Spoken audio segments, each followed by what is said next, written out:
You get a simple task. You're locked in a room with one other person and a number on a wall between 1 and 333. There are a seemingly infinite number of people above and below with a giant hole in the middle that lets you communicate with the other layer. Once every single day, a floating table comes down with food that all the people above you ate from. You can only eat for a set amount of minutes, and if you keep any food with you, you will slowly freeze to death. You have an infinite amount of water, and you can only take one item with you in this room. At the end of every month, you are assigned to an either higher or lower number on the wall, indicating how many layers are above you. This challenge is very easy when you're high up, since there is still lots of food to go around. But what are you willing to do to survive on the lower levels? Are you willing to steal, lie, or even eat another inmate? If you manage to stay in for a full year, you win. If this concept sounds intriguing to you, then you're in luck, because this is a real movie and it's an actual masterpiece. And in this video, I'm going to recreate its absolutely mind-bending aesthetics and only give myself 1 hour to achieve this. Rule number 1. Anything done outside of Blender doesn't count towards the 1 hour timer. Rule number 2. I can download any 3D model or add-on that I want. And rule number 3. Loading and render times also do not count towards the timer. So with that being said, let's get started. So the first step to creating this render is recording our movement in real life so we can track it in Blender, because it is so much easier to get realistic movements by just recording realistic movements. And as you guys can see, my idea for this render was that I started off sitting on the bed and then I slowly got up and moved towards the ledge to reveal the infinite amount of cold, depressing layers. And as you guys can see by these pictures, the set designs are actually really simple. It's just a bed, a sink, and a big empty room with a hole in it, giving us plenty of time to create a very cool environment and really match the aesthetic. And speaking of the aesthetics,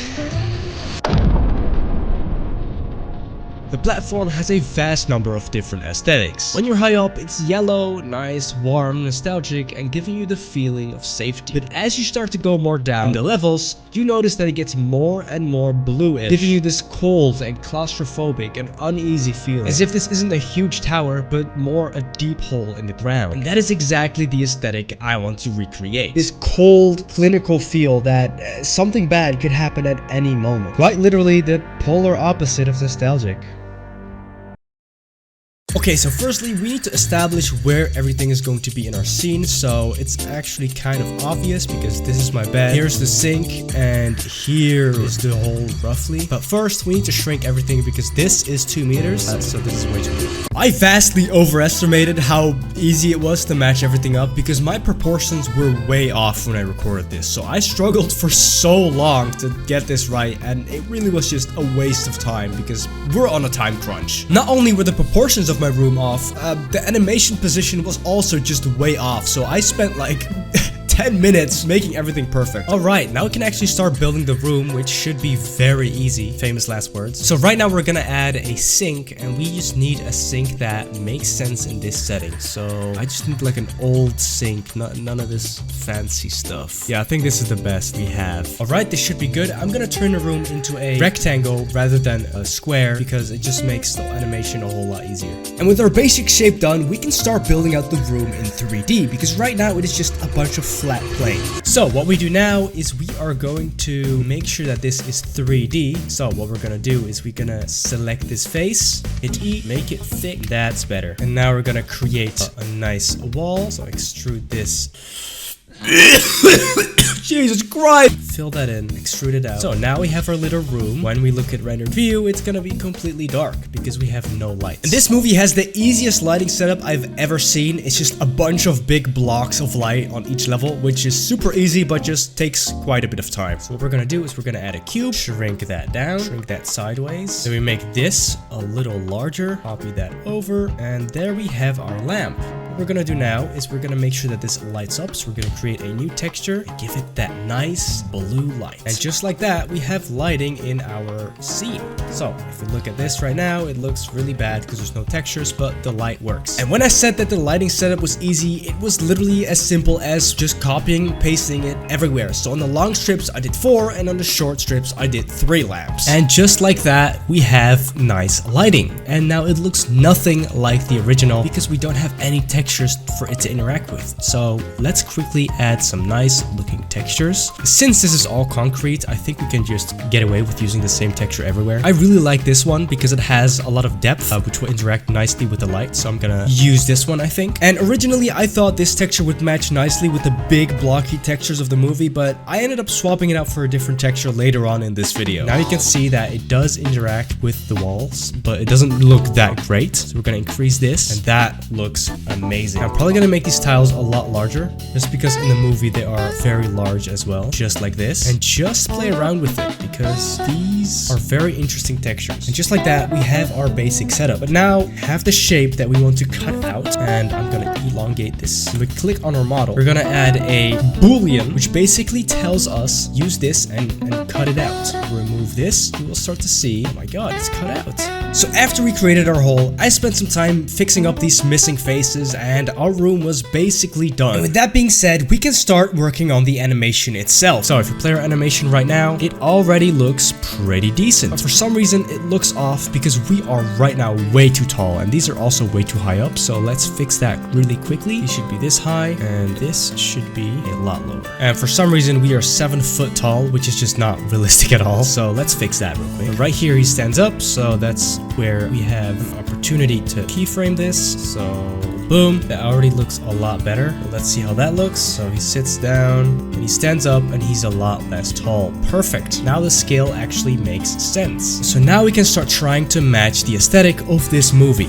which arguably is the most important part, because right now it just looks like a big blue box, which is not really attractive. And the easiest way to describe this aesthetic, in my opinion, would be as if you're stuck in this big empty freezer that is a part of some big warehouse or something. And the easiest way that I can think of to achieve this aesthetic is really cold teal lights and just a lot of fog. So what we do is we are going to add a huge cube, just like this, and turn that into a fog machine, just like that. And if we look at our render view right now, it looks a lot more scary and a lot more grim. So I think that actually did wonders for us, and I think what we can do right now is increase the amount of bump that this tile gives us, just like that. And I think over here we can put a mirror, but I want it to be a dirty mirror, so we don't have to deal with reflections and stuff. I think this mirror fits pretty well onto this, so let's use that. We're gonna make it bigger. For some reason this is not attached, I don't know why. There, boom. As you can see right now, there's no reflection of us, which is what I'm gonna fix by adding a dirty mirror texture. I think that should do the trick. Okay, and now we're gonna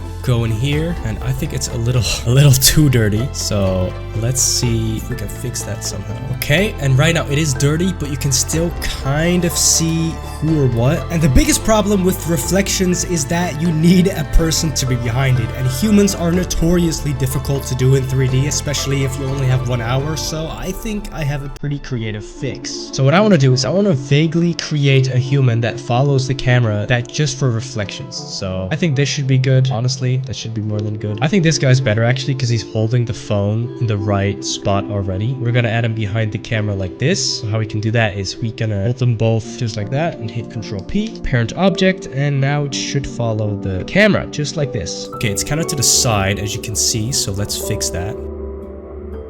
I think that looks sick. Now what I'm gonna do is I'm gonna make it a little bit more muddy or rough. It's a little harder to tell that it's not actually animating. I think that just looks amazing. Now looking back, this texture looks way too clean. This looks like it's just been cleaned, and I want it to look more disgusting. So I'm gonna look at dirty concrete and see if there's a better texture with tiling that we can use. And I think this is honestly perfect, so we're gonna replace that, and that is honestly so much better. I will, however, make the tiles a lot larger. All right, okay. So what we're gonna do now is we're gonna copy and paste this room up and down as many times as we would like. And in the real platform, we have around 333 platforms, and that's just simply not happening because every single platform is gonna calculate all the lighting. So eventually I'm gonna trim it down to 4 because you cannot see any further anyway.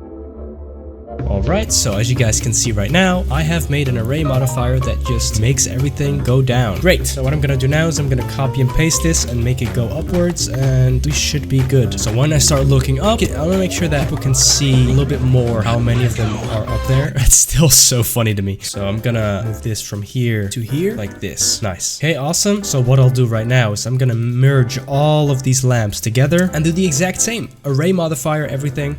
Now the thing is, we need to guesstimate estimate how far down we need to go. So this right here is right above it. So we need to go down around this much, I think. A little bit further, like that. And if we array modifier this a lot, all the way down, we should have a pretty cool result. So if we start looking down, I already see that the lighting there works. That is pretty cool. And as I said, later on, I'm gonna limit the amount of lights that I actually use because it was taking around 10 minutes for each frame, which is way too long when you have over 1,000 frames. Awesome. So what I think is that this is a little too bright. So let's change that. We're gonna change this to around 3, making it half as bright. All right, we have about 15 minutes on the clock, and I think our animation is looking pretty good. So what I want to do right now is I want to make sure that this scene right here actually has a person lying down and getting up, which is going to take quite a bit of animation, but I think I can do it. And luckily, because of the rule that anything outside of Blender doesn't really count towards the timer, I can just do this outside of Blender. And luckily, Mixamo has a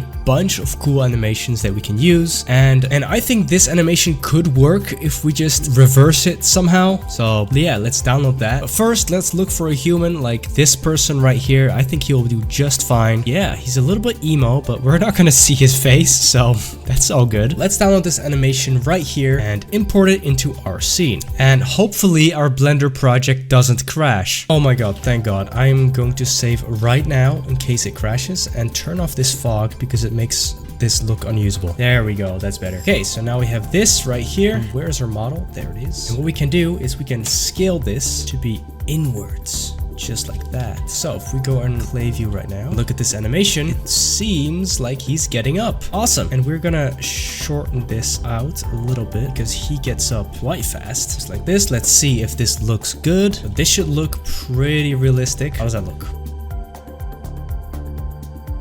That, and then he goes to the mirror. You can see us in the mirror with a completely different shirt, but that doesn't matter. Nobody's gonna notice it anyway, and I only have 1 hour. Now, what we're missing is another person, because usually we're not alone in this. So hopefully we can see a person sitting down. Now, maybe we can make her look crazy by making her look at the ceiling. Yes, so what we're gonna do is we're gonna do this. She's staring into the ceiling. So how does that look? Let's see. That looks pretty realistic, actually. Now, I think we can do better if we tilt it as if she is headbanging the wall, as if she's desperate for a change, which given this movie would make a lot of sense. And this is how it looks currently, and I think it looks a little too empty, like there's something missing, and I think I know what it is. What if we made sure that the phone has a flash, so wherever you go, there's also a new source of light, because right now the lighting is really flat. And I also think we're gonna make the lights a lot darker. So how we do that is, just like with this one, all we have to do is add a new light, which is a spotlight, and then link that to our camera, just like this. If we look right now, we can see that it's circled just like that. If we look at it right now, it follows everything just like this human right here. So if we go to our laying down shots, you can clearly see that we have a spotlight on. And now I think this spotlight is a bit too harsh looking at it now. So let's change that. Firstly, we're gonna make it a lot larger. We're gonna center it just like this. We're gonna make sure to blend it just like that. And a flashlight on a phone usually is very soft. So if we have a soft fall off and a radius, this should look a lot better. I'm gonna decrease the radius, and that already looks a lot better. Increase the brightness, and let's give this a nice warm touch, so there is a lot of contrast between us and this very cold and scary light. And I think right now this looks absolutely amazing, especially right here. It really sells the fact that this is a flashlight, and I think because it's so dark right now, you can't really see the reflection anymore, which is actually good, because then we can make it even more reflective and show off the fact that there's an actual human here. I limited the amount of lights we have right now because it was just absolutely destroying my computer, and it still just gives the same results. So yeah, optimizing is important. There we go. Now it truly looks like a flash. And this is the biggest problem with VFX and CGI. Usually you add a bunch of detail that doesn't even make it into the shot. So I spent, for example, 4 or 5 minutes animating and adding this person to the back of it, and you can't even see him. So let's see if we can bring back that detail just like this. And nah, I think he's a lost cause, unfortunately. And And the last thing I'm gonna do, because I have only 2 more minutes left, is I'm going to make sure that this shirt looks a little bit more realistic, because right now, because it's a close-up, you can see the lack of detail in there. So hopefully when I do this and add a texture of a shirt, it'll change it. I really hope this works. I actually don't really like this shirt that much, so I'm gonna look for something more fuzzy, and I'm really racing against the clock right here. So cloth, this should work. All right, UV project, boom. How does that look? Pretty good. Strength 10, please look good. That does not look good. Subdivision surface modifier, all right. Viewport, adaptive subdivision, please work. God, it doesn't look that good. Guys, where the fuck did it go? Metallic, no. Roughness 100. Scale this up. Yeah, I think that's good. Okay, on the second, I actually did it. Holy crap. Hopefully this looks good when I render it out. If not, then I'm cooked. But here are the results. Make sure to comment down below what else you want me to make. And yeah, here you go.